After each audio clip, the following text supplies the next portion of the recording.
자영업자가 어렵죠. 그리고 기업들이 어렵죠. 그죠? 우리나라의 그 한계 기업이 얼마나 많고 어제 봤듯이 채권을 발행해서 빚을 돌려막고 하고 있는 기업이 70%래잖아. 근데 금리 인하를 해야 되거든. 자, 우리는 진퇴양난에 들어선 거예요. 수출은 뭐 400억 달러, 600억 달러, 600달러는 아니겠죠. 400, 아니, 뒤에서 보시죠. 자, 정확하게. 자, 그래서 금리 인하를 지연시킨다. 달러와 강세가 힘을 얻으면서 원달러 환율이 상승한다. 자, 이게 전반적인 분위기라는 거고. 자, 그래서 우리 수출도 보편 관세를 적용하면 국내 총생 GDP도 1.0 하락한다. 여러분, 우리가 지금 잘해야 2.0이잖아요. 그죠? 저성장으로 들어갔잖아요. 근데 여기서 우리 GDP가 1.0 하락할 전망이라는 거야. 이거 큰일 났죠. 완전히 역성장이 되는 거죠. 자, 여러분, 이렇게 되면 어떻게 되겠어요? 부동산이 폭락하는 거죠. 그죠? 그리고 많은 일자리들이 사라지는 거예요. 지금 안 그래도 우리나라 그 기업들이 계속해서 구조조정하는 건 뭐예요? 이 포스트 트럼프 시대에 대비하고 있는 거예요. 이 강달러에 대비하고 금리에 대비하고 취약한 그 수출의 감소 뭐 이런 거에 대비하고 국경제의 세력 이런 거에 대비해서 우리들 기업들이 계속해서 구조조정을 하고 있는 거예요. 그럼 어떻게 되겠어요? 계속해서 구조조정을 더 하겠죠. 그죠?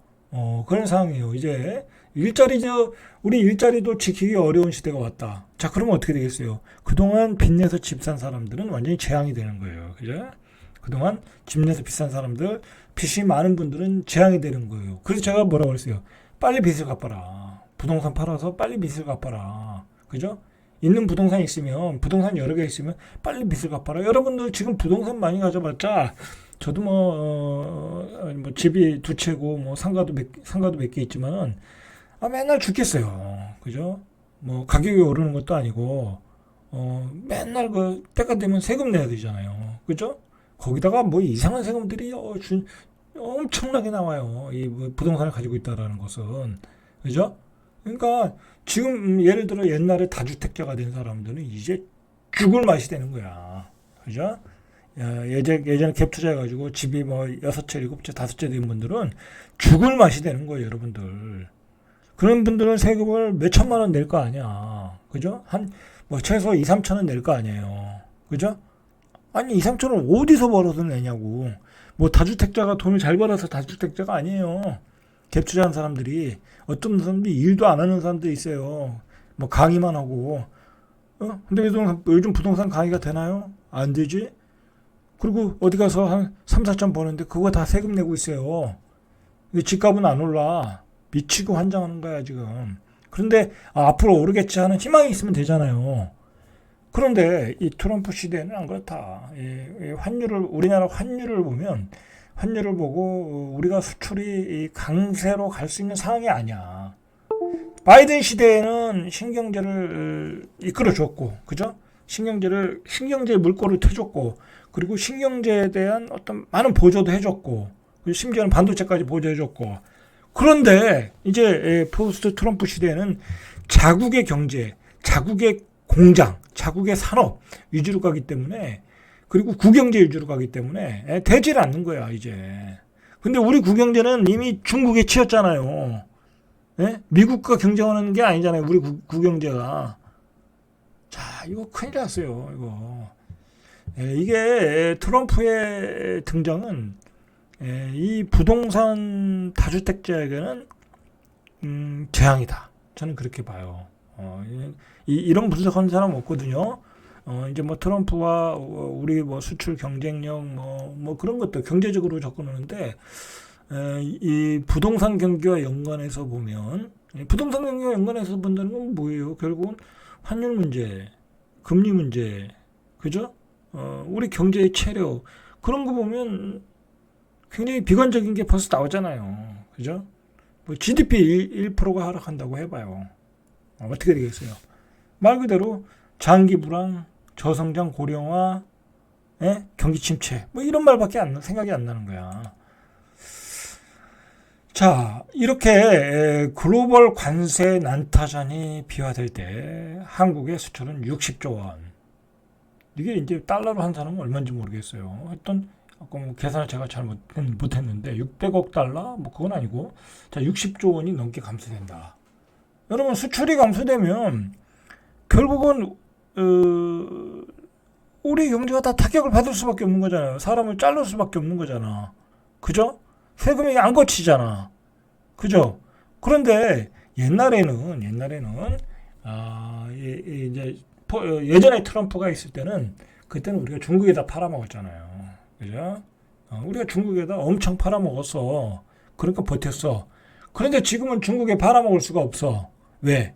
중국도 수출이 이제 안 돼. 60% 관세 때리는데 수출이 되겠냐고. 우리가 중국에 파는 거는 원자재잖아요. 가공한 원자재잖아. 중국이 잘 나가야 우리가 중국에다 팔아먹죠. 그것도 안 되고. 그리고 중국 자체 생산력도 좋아졌고. 그죠?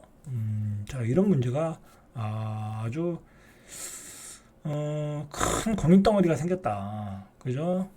미국의 이제 헌신, 미국의 어떤 그 세계 무역을 주도하는 주도자에서 자국 위주의 정책으로 바뀌는 바람에 결국은 다 막는 세계화의 어떤 세계화의 그 추세를 다 확 바꿔가지고 자국 위주로 가니까 결국은 우리 같이 세계화의 수혜를 입은 나라는 아주 중국의 뭐랄까요 오도 가도 못하는 상황이 되었다.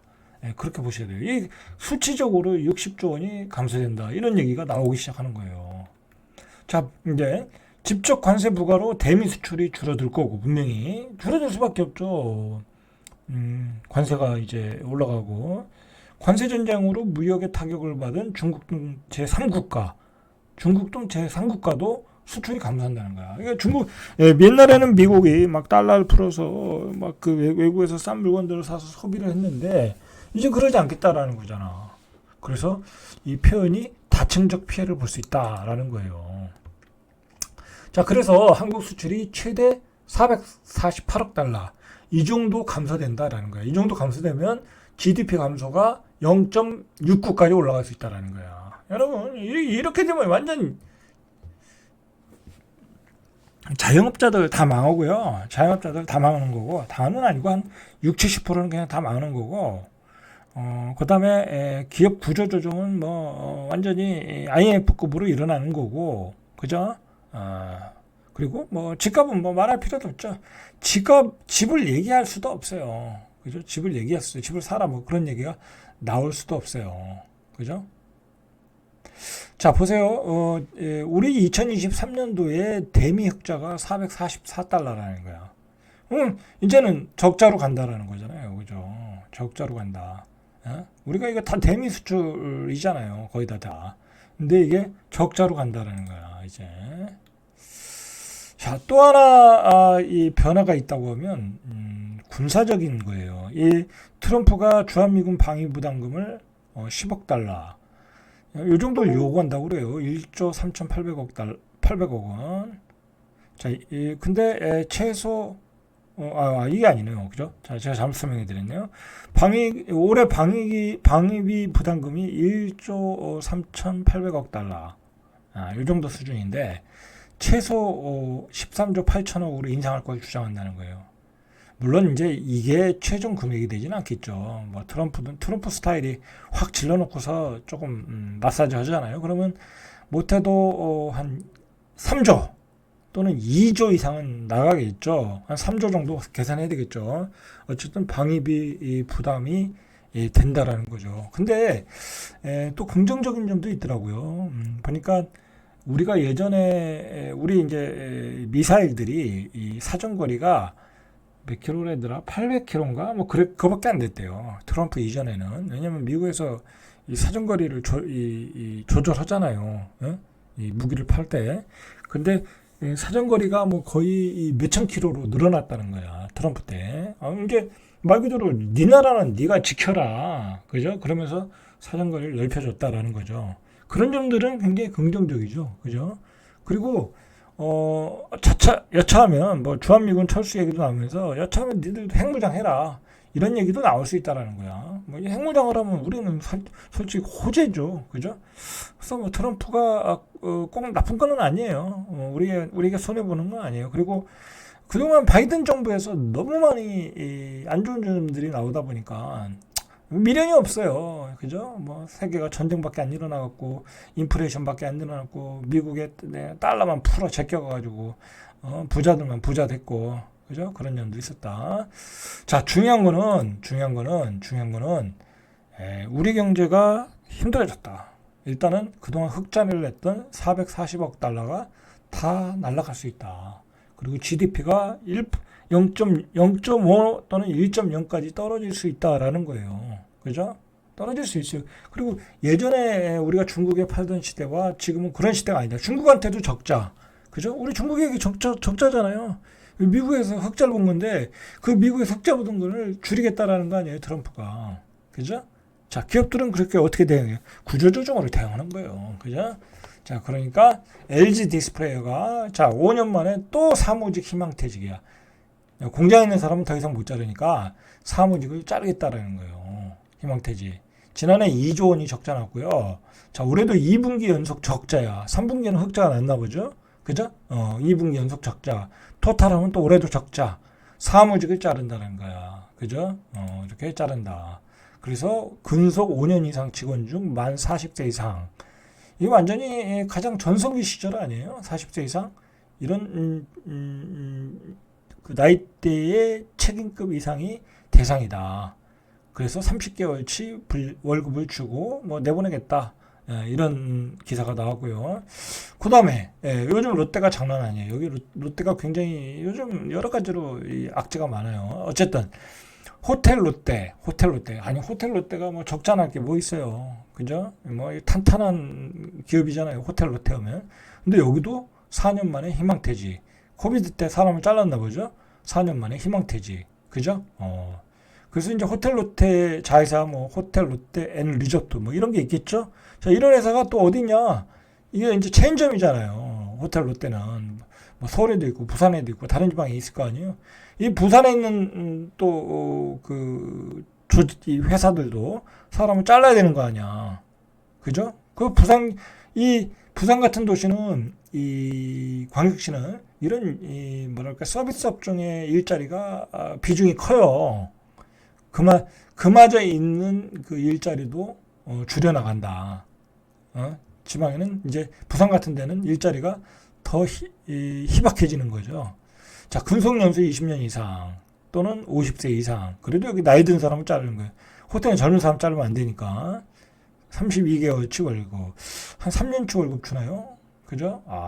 이것 가지고 버텨야죠, 뭐. 그죠? 나와야죠. 나가서 다른 일 하면 돼요. 그죠? 자, 이렇게 사람을 호텔 앤 리조트에서 사람을 자르고 희망퇴직하니까 부산 지역에도 영향을 미친다. 여러분, 자, 결국은 이게 제가 계속 요즘 구조조정을 얘기하는데 우리 경제의 그 흐름이 굉장히 안 좋다. IMF급이다. 그죠? IMF급이다. 구경제는 경쟁력이 떨어져 가고 있고 오늘 LG화학 같은 거 떨어지는 거 보세요. 안 그래도 수출이 안 되는데 요즘 단가가 안 맞아서 근데 미국 관세까지 오는데니까 오늘 폭락했어요. 장 조금만 했는데 오늘 뭐 7%까지 떨어지더라고요. 30만 원대도 붕괴됐었어요. 그죠? 구경제가 그러고 있어요. 그런데 우리 신경제 뭐 예를 들어서 뭐 2차전지 어떻게 됐어요? 완전히 폭락했잖아요. 트럼프에는 신경제가 안 맞아요. 또 어려워지겠죠? 우리가 잘 나갔던 게 뭐예요? 배터리잖아요. 그죠? 이제 그것도 힘들어졌어. 큰일 났어요. 자, 뭐 그러면 반도체밖에 없잖아요. 근데 반도체도 삼성전자 헤매고 있잖아요. 그죠? 남은 건 구조조정뿐이에요. 이제 기업들이 살아남으려면. 자, 절대값TV의 명품 PD, 한 PD였습니다.